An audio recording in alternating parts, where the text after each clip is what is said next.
Greetings, my friends, and welcome to another episode of The World According to Oz.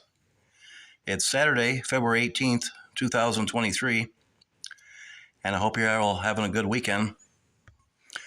Today, I'd like to talk about a few of the reasons why people don't really trust the government. One of the things that's happened recently, of course, is these UFOs.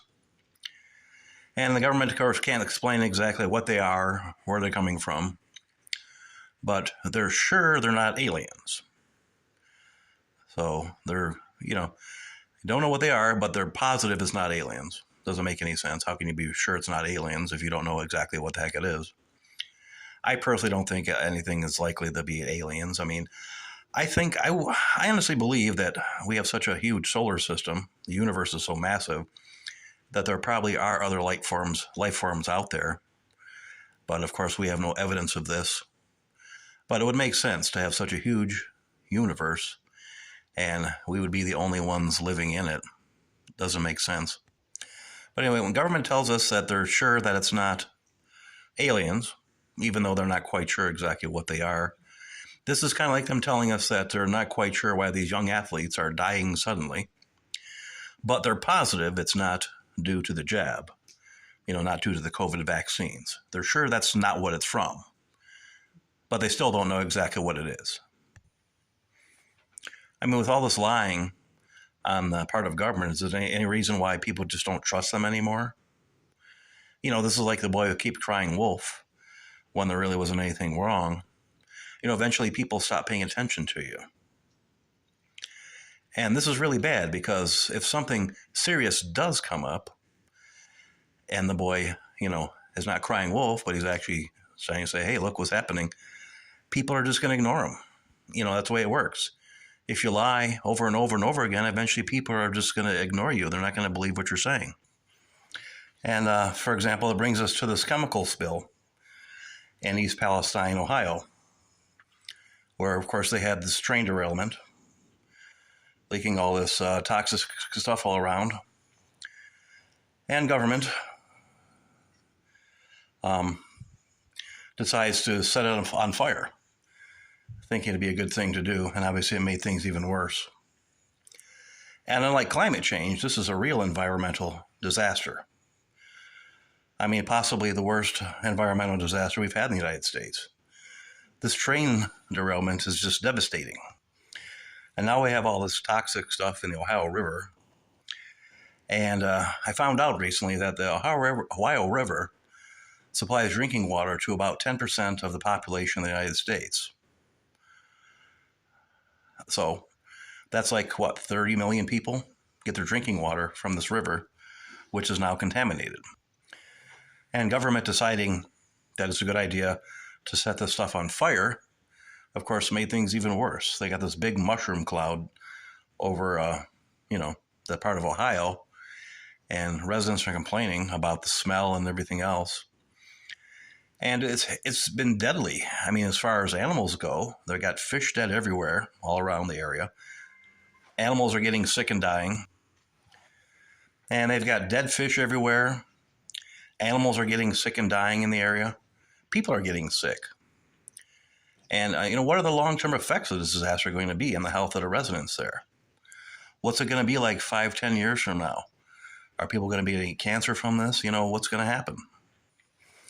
And residents in East Palestine, Ohio, have been complaining about the smell, like burning plastic smell, chemicals burning smell.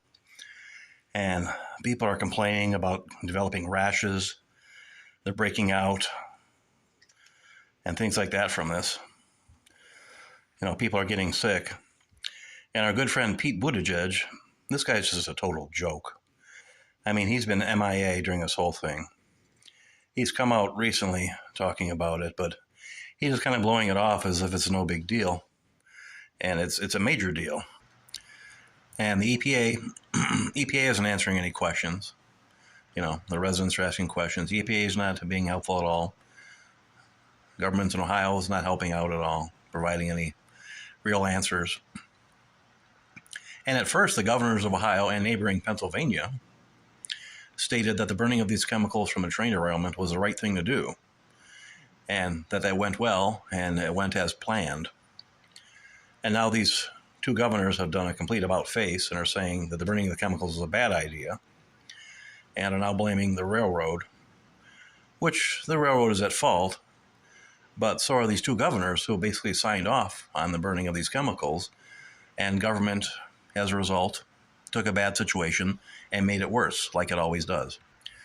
Now, of course, since we can't get straight answer from government, since we have the internet and social media, and that hasn't been outlawed yet, we've seen people living in the area in Ohio there, on YouTube, on TikTok, Facebook, Twitter, talking about this. I mean, videos people making, saying, look, this is horrible. I'm getting sick. The air is just horrible. I'm breathing this crap in my lungs. It affects my breathing. People getting headaches. People getting sick. And I said, fish, if they show, you've seen the videos, fish are just tons of fish all dead in the water. Animals getting sick and dying. It's just horrible. And that brings us to free speech and the internet in terms of free speech, especially when it comes to government. Now, government has been leery of the internet for decades. I remember in the 1990s when Bill Clinton was president and Hillary worrying out loud, Hillary Clinton worrying about the people being able to say whatever they wanted on the internet. And she didn't really say this as much such, but she was worried about, us being able to control the narrative, to counter what their government is saying. Just like we do with the media. When you see something on the news, we can take to Twitter and YouTube or wherever and say, no, this is BS. They're lying to us, and here's the facts. And government hates that. They hate the fact that we can speak out and get your information out there. And this is one reason why I'm personally grateful that Elon Musk bought Twitter. And of course, the media paints Elon Musk as this right-winger, and he really isn't. In fact, he mentioned 2022 was the first time he ever voted Republican. So this guy's basically been a Democrat all along, voting Democrat. And he's one of those Democrats, a moderate Democrat, like Tulsi Gabbard and others, who are just sick and tired of all the woke nonsense and the lies that the media comes out with. I mean, they've had enough. And a lot of big people on, podcasts like Dave Rubin and Tim Poole and that, they've, moderated more to the right as a result of the left just becoming so crazy. And again, it's not really so much that there's so much to the right. I think Dave Rubin actually is now considered himself a Republican. Now, he's at a total conversion from what I can tell.